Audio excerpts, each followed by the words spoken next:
আল্লাহর পয়গম্বরকে যারা গালি দেয়, আল্লাহর পয়গম্বরকে নিয়ে যারা কটূক্তি করে, আল্লাহর পয়গম্বরের ইজ্জতের সিংহাসনকে যারা দুলিশ্বাস করে দিতে চায়, ওরা নাস্তিক হয়ে যায়, ওরা মুরতাদ হয়ে যায়। এই পৃথিবীর স্বাধীন সূর্য দেখার কোনো অধিকার রাখে না। কথা বলুন ঠিক কিনা?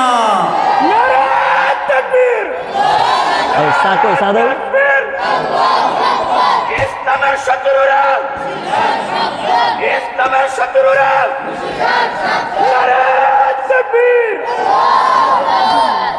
আল্লাহর পয়গম্বরের জন্য আল্লাহ পাক রব্বুল আলামিন এমন একটা নাম নির্ধারণ করেছেন, যে নাম নিয়ে আল্লাহর পয়গম্বরকে কোনো বাটপার, কোনো নাস্তিক, কোনো মুরতাদ বলে অসভ্য, কোনো ভিন্ন কুরুচি সম্পূর্ণ কথা বলবে, ওই কথার সাথে আর এই নামের সাথে কখনোই সামঞ্জস্য হবে না। কথা বলুন ঠিক কিনা?